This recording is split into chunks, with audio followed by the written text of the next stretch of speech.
इतने सुखों के बाद भी राजा दुखी था क्योंकि उसकी कोई संतान नहीं थी। यह गम राजा को अंदर ही अंदर सताता रहता था। प्रजा को भी इस बात का बहुत दुख था। वर्षों के बाद राजा की यह मुराद पूरी हुई और उसे एक पुत्र की प्राप्ति हुई। पूरे नगर में कई दिनों तक जश्न मना।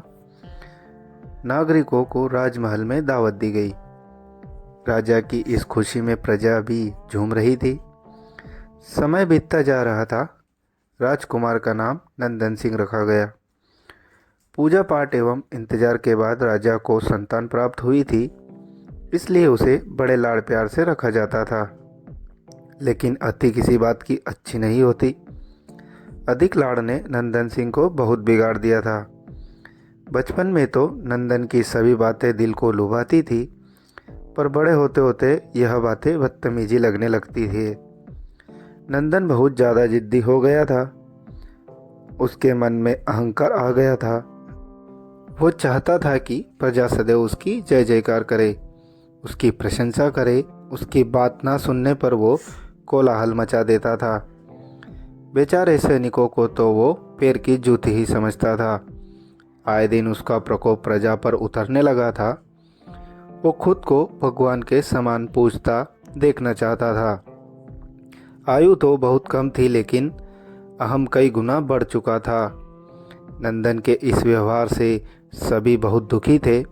प्रजा आए दिन दरबार में नंदन की शिकायत लेकर आती थी, जिसके कारण राजा का सिर लज्जा से झुक जाता था। यह एक गंभीर विषय बन चुका था। एक दिन राजा ने सभी खास दरबारियों एवं मंत्रियों की सभा बुलवाई और उनसे अपने दिल की बात कही कि वे राजकुमार के इस व्यवहार से अत्यंत दुखी है। राजकुमार इस राज्य का भविष्य है। अगर उनका व्यवहार यही रहा तो राज्य की खुशहाली चंद दिनों में ही जाती रहेगी। दरबारी राजा को सांत्वना देते और कहते हैं कि आप हिम्मत रखें, वरना प्रजा निसहाय हो जाएगी। मंत्री ने सुझाव दिया कि राजकुमार को एक उचित मार्गदर्शन एवं सामान्य जीवन के अनुभव की जरूरत है। आप उन्हें गुरु राधा गुप्त के आश्रम भेज दीजिए।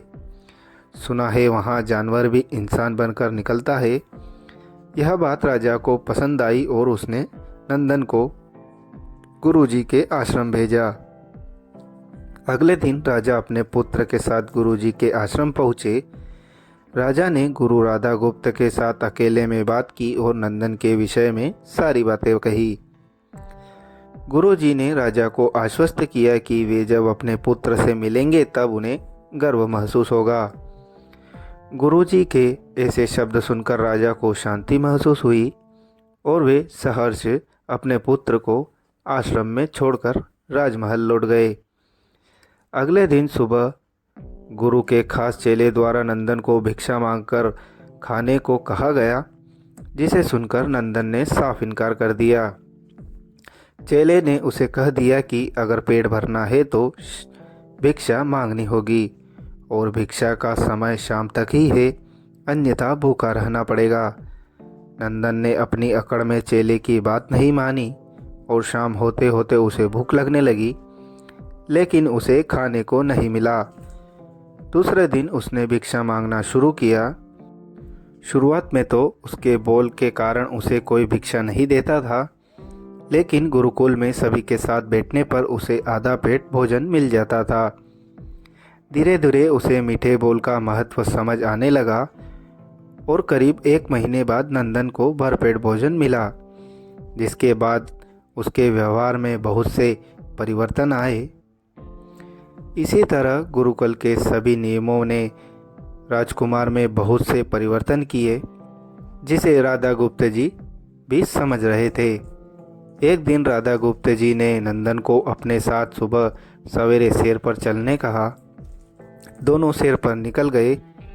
रास्ते भर बहुत बातें की। गुरुजी ने नंदन से कहा कि तुम बहुत बुद्धिमान हो और तुम में बहुत अधिक ऊर्जा है, जिसका तुम्हें सही दिशा में उपयोग करना आना चाहिए।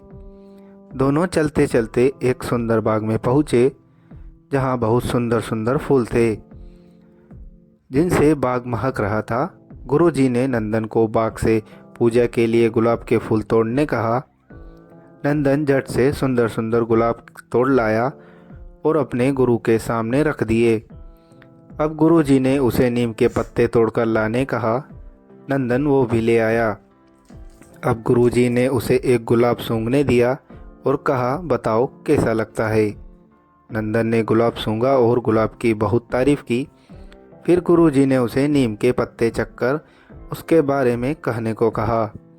जैसे ही नंदन ने नीम के पत्ते खाए, उसका मुंह कड़वा हो गया और उसने उसकी बहुत निंदा की और जतर कतर पीने का पानी ढूंढने लगा। नंदन की यह दशा देख गुरुजी मुस्कुरा रहे थे। पानी पीने के बाद नंदन को राहत मिली। फिर उसने गुरुजी से हंसने का कारण पूछा। तब गुरुजी ने उससे कहा कि जब तुमने गुलाब का फूल सूंघा तो तुम्हें उसकी खुशबू बहुत अच्छी लगी और तुमने उसकी तारीफ़ की, लेकिन जब तुमने नीम की पत्तियां खाई और तुम्हें वो कड़वी लगी और तुमने उसे थूक दिया और उसकी निंदा भी की। गुरुजी से नंदन को समझाया, जिस प्रकार तुम्हें जो अच्छा लगता है तुम उसकी तारीफ़ करते हो, उसी प्रकार प्रजा भी जिसमें गुण होते हैं उसकी प्रशंसा करती है। अगर तुम उनके साथ दुर्व्यवहार करोगे और उनसे प्रशंसा की उम्मीद करोगे तो वे यह कभी दिल से नहीं कर पाएंगे। इस प्रकार जहाँ गुण होते हैं वहाँ प्रशंसा होती है। नंदन को सभी बातें विस्तार से समझ आ जाती है और वो अपने महल लौट जाता है। नंदन में बहुत परिवर्तन आता है और वो बाद में एक सफल राजा बनता है।